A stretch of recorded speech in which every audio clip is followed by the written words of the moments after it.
Okay, so I made a video a few days ago where I explained how it was I was able to purchase a car with zero impact to my net worth. And I advertised it as how I got a car for free. Now, I get that that's a little bit clickbaity. I understand that. I understand that it also might sound kind of scammy. I had people who didn't even watch the video posting comments like, this is cow poop 400 with the lollipops as zeros. My intention was not to make it scammy. My intention was to try to explain how viewing things in terms of net worth growth or net worth impact could change the strategy in which you purchase things.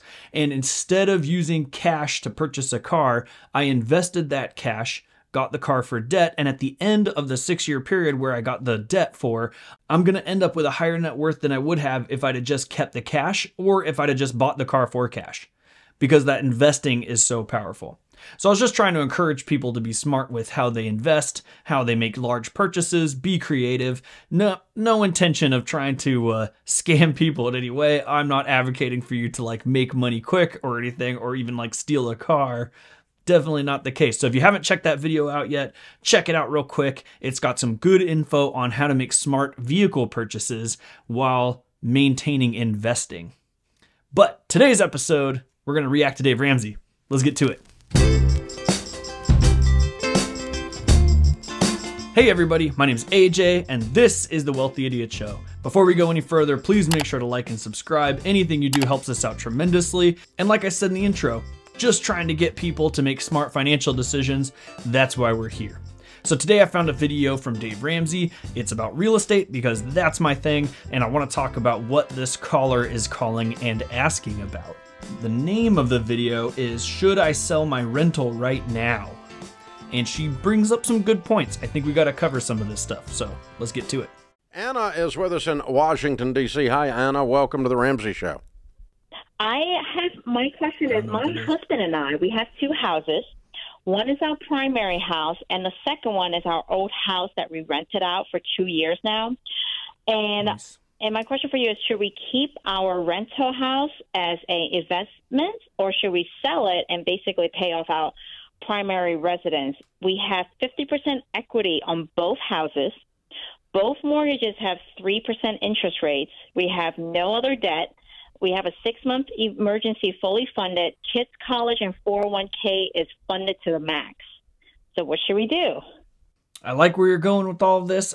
We've talked about on this channel before, one of the major benefits to buying a home, living in it, and then moving and renting out that original home is that as long as you live in the house for a certain amount of time, I think it could be dependent on the location. So always check with your mortgage, with your lender, with your mortgage lender, and make sure that this is right. But I think for most places, you just have to stay there for 1 year, and you're capable of keeping all the personal loan rates. So if you bought it with even with FHA loans or even with VA loans, you can keep that property with that rate as long as you live in for 1 year. And then if you move, you could rent that out and you can maintain that. If you were to buy a brand new property as an investment property, you'd probably be required to pay a much higher rate and have a much higher down payment. So if you live in a good area for this, the only reason I don't do this where I live is I just don't like the housing prices here. I don't think it's a good idea. So I like investing other places. But this is a great way to get into real estate investing, is buy a house that you can afford,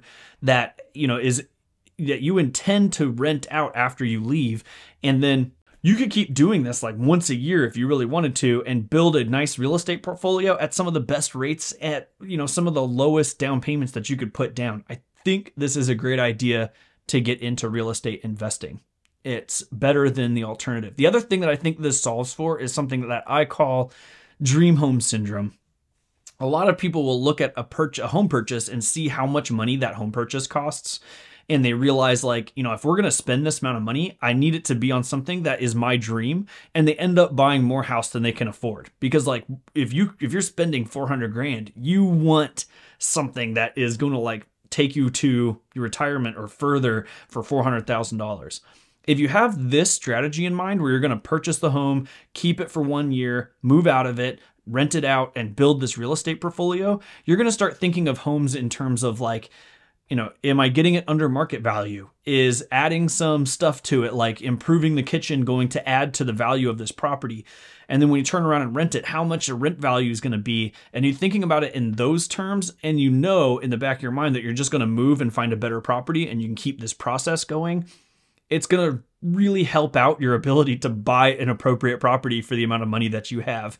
And then you can grow over time into something better and better each time. So I think this is a really good strategy. And I think that they probably stumbled into it on accident and they're trying to find out if they should keep going or not. Let's listen to a little bit more. I like all the numbers that she has. 3% rates are great. We say on this channel, if it's anything above 5%, you know, maybe pay it down, but it's below 5%, which is good. They have a lot of equity in both, so they can survive like a pretty good recession. They have their cash, you know, their emergency fund funded. I hope they have an emergency fund for this property in particular. You're supposed to have one. So I think she's doing everything mostly correct as far as all this stuff goes. The one thing I'd be curious about was how much is rents? Like, how much are you cash flowing? She didn't say that, but I'm assuming that it's in the positive, but I am curious about that. Wow. Should we keep it as investments, or should we sell it and just pay off basically 90% of our debt? Neither one of these answers falls in the dumb column, okay? So it's just a matter of good or better and best. Or He almost said good or goodest. It's a matter of good or goodest. Well, I'll tell you which one the goodest answer is. But I love that Dave Ramsey said none of these are bad decisions. Because we always say, like, if you're following 90% of what Dave Ramsey says, staying out of debt, you know, making good financial decisions, budgeting, investing in all of your stuff like she is, when you finally get to the part where they have debt on a rental property, Dave is finally like, you know what? It's not so bad, right? But if you were to ask him, like, should I do this from the start? He'll tell you no. And we often say on this channel, like, you know, this is the way to be, like, finally to get to this point. So to see Dave Ramsey kind of caving a little bit here and saying, like, well, you know, it's not a bad thing that you have this set up this way is kind of nice. He's kind of finally validating what we're talking about. In fact, I just got in a Facebook debate where the person was like, all you want to do is just, you know, tell Dave Ramsey he's wrong. And I'm like, you obviously haven't watched my videos because I agree with him on a lot of stuff. And he's accidentally agreed with me on a lot of stuff. So one thing that does enter into this, I think you're probably still in the window to sell the former residence and qualify for $500,000 of gain tax-free. If you wait another year, you won't be able to, because I think I think you got 2 years to do that. Can't be rented more than 3 of the last 5 years or something like that, whatever the number is. So check your tax advisor to be sure. But that would enter into the equation for me because I can free up $500,000 if I do it now, tax-free. Right. And that's a very valid point. So because it's a personal residence, if you sell it soon enough, you can avoid the capital gains. There's certain rules on that, and different states are different. Like in California, you're still going to pay California capital gains, just not federal. So you got to kind of check that stuff. But you can get away with getting a lot of cash on the value of your home without paying any taxes on it is a pretty big benefit. And what he says next here is pretty important. If you wait a little while, it change. You know, then we've just got an investment property versus your residence. So. What I personally would do, because I have enjoyed the peace that comes when I don't have a single payment in the world, and I've enjoyed the ability to build wealth rapidly when I don't have any payments. Because of that, I think it's a shortcut. I've lived it. I know it's a shortcut to sell it and pay off your house. But if you work to pay both of them off in the next 5 years, you're not dumb. It's just a matter of better or best. So I think best is that when you take a gulp of air, it's going to go all the way to the bottom of your lungs when you don't have a house payment. Okay. That make any sense? Yeah, it does. That's why I'm asking you, because my husband and I were trying to figure that out, because, you know, if we sell it now, then we don't have to deal with the taxes, but if we keep it, then we have to keep it for the long haul. Yeah, you're gonna be landlords forever. So the landlords forever part is true. You know, they could sell it and take the big tax hit, or they can stay landlords for a really long time. They can keep rolling this process forward. At some point, when it's no longer tax beneficial to own this property, you can always do what's called a 1031 exchange. you could sell this property for something similar, so another piece of real estate, and you basically start the whole process over again, and you pay no taxes on that process. So you can continue to get, income tax free. So, once she kind of crosses this 2-year threshold, she's kind of going to be a landlord forever. Now, the question is, can she cover most of her house costs with this one property? Is this one property covering the mortgage of that property and her current property? Right? Because then that would mean she could live for free. If she cashes this out and then she puts that money into the current property, then she could also live for free. The difference being the amount of net worth you're going to get over 2 properties, because the appreciation on 2 properties is going to be so much higher, plus the fact that the cash flow is going to continue to increase over time to the point where it's not just covering both mortgages, now it's covering more aspects of your lifestyle. I think in the long run, the net worth win is going to be on keeping both houses. It's not going to be on selling one house for the other. Now, Dave is saying you could free up a bunch of money by not having to pay for your current home and then start investing intensely, and then it feels like you're breathing better. But really, if this is covering the home, you have an income from this other property covering your current lifestyle.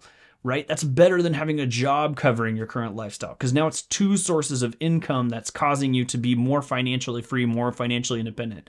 And as time goes on, let's say you hit retirement and then you pay off the current home you're living in, you'll still have that cash flow in case anything happens. Right? And then you could do even more, like if you wanted to buy more properties, etc. So I think in the long run, they're putting themselves in a better place by having more income. That's more financial peace, more appreciation, more places to borrow money against if they wanted to borrow money against to go invest somewhere else. So there's more options if you keep this property.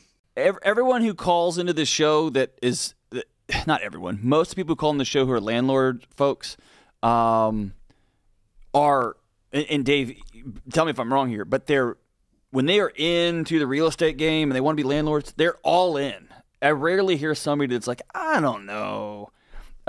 It's too hard to screw with if you're halfway in. It sounds like she doesn't want to be a landlord. She just doesn't want to sell that old house. She doesn't want to do something dumb, though. And her friends are going, oh, you always want investment real estate. Everybody knows you want investment real estate because everybody is foolish, but everybody knows nothing. That's what everybody knows. Well, okay. So I agree with John on this one. If you want to be in this, you got to be in it because it's going to be work. You're going to feel it. Like, it's low effort for the most part, but it's going to take up mental capacity to some degree. You're going to have to respond to stuff, even if you have a property manager. That's just the nature of real estate. I think that's fun. So maybe that's what he's referring to here. Like, I'm all in. Like, I don't spend that much time on real estate, and that's not my full-time job, but I do love this. So maybe that's what he's referring to as being all in, and I kind of agree with that. You have to kind of be into it in order to do this. The other thing that's important here is that 90% of like wealthy people, I'm not talking about everyday millionaires like Dave Ramsey's study, I'm talking about real wealthy people. 90% of them have made a significant portion of their wealth, like most of their wealth, in real estate, and will tell you that real estate is one of the best places to make wealth. So it depends on also where you're trying to get in this, just generally in life. Like, do you want to get to the end of your life just feeling comfortable? Or do you have the drive to really go at it, get some investment properties, develop this wealth so that you can live like nobody else, like really nobody else. Not like, I'm debt free and my income is real low, but I can skate by and my life is okay, and then that's how you end your life. But if you want to be in the place where it's like your expenses are down here and your income is up here because you've developed this, cash flow investment strategy through real estate or whatever, then you got to put some work into it now. Now's the time to do it, and you're in a good position to do it. So Anna, it really depends on kind of answer those. Are you into it? If you're into it, where do you want to be when you finally retire? Maybe you should keep this property. So, that's what you hear is street knowledge. Just people, your beautician has an opinion while she's cutting your hair. It's everywhere, and so it doesn't happen. Or the wealthy idiot guy who's been successful at this for a while. Like, maybe not a beautician, but someone who can break down the numbers and tell you how this works. To me, but but the guy changing your oil's got investment advice these days. So they saw something on TikTok, so they're a dadgum expert. This always bothers me. Like, Dave Ramsey kind of poo-pooing his competition. Like, you know, some guy on TikTok told you to do this. Who is that guy? You should listen to me, the guy who made $100 million plus industry off of selling financial advice to poor people. Like if we're going to measure the quality of the information you're getting based off of, like, you know, how much money the person's receiving as a result, I'm paying money to be on this YouTube channel to tell you guys what the best results are going to be. Dave Ramsey's making hundreds of millions of dollars telling poor people to budget. Like, maybe the guy who has done it himself, right? Who has, like, you know, Dave Ramsey's stayed out of debt himself, but he's also made it really wealthy doing this. I haven't made any wealth doing this, and I've been highly successful in real estate. Maybe that's the guy. You know, and they're everywhere. That's the thing you have. And about real estate, you know, you always are taught to buy real estate. You're never taught to sell it. Always buy investment real estate, always buy a house, always buy, and nobody talks about selling real estate. And there's some times it's really good time to sell some real estate. Yeah. Really, really good time. So that's the end of the video. So moral of the story is, like, where do you want to be? And, you know, Dave kind of spouts that there's like two strategies, conservative and risky. And he did risky and failed, and then he did conservative and he sold a bunch of people on doing conservative, and now he's highly successful. Really, what we have to make sure we're doing here is tracking our net worth. That's our first baby step here at the Wealthy Idiot Show, and making sure that we're making decisions to improve that net worth over time intelligently and intentionally. That's really key. So if you're looking at this strategy and you're thinking, like, what will get me more net worth, you know, as I'm continuing through life, the answer is going to be keeping this property. And then the question comes down to what John asked, which is really important. Are you into this? Because if you're into it, you can do it safely and conservatively. Like right now, you have a lot of equity. You don't have to take that equity out. Leave it in there. If you're feeling like, you know, something may drop and the economy's not in a good place, it's okay to play conservative. You don't have to go full Dave Ramsey, you know, bankruptcy styles in order to be successful at this. And if you are into it and you like the cash flow from that, in the long run, you're going to get appreciation on 2 properties, plus the cash flow, plus pay down your mortgage, plus being able to invest like crazy, plus have cash flow in retirement. It's a lot of advantages to being able to keep this thing. So it really comes down to the good or the goodest decision here has to do with you and your intentions and your ability to handle what's happening to you. If you're in the same situation as Anna, please take that into consideration and think about it before getting into this stuff. And if you do get into it, follow the Wealthy Idiots, because we're going to explain to you the best strategies to make this stuff work. Also, check out wealthyidiots.com and make sure to like and subscribe. I love you guys. I appreciate you, and I'll see you guys next time.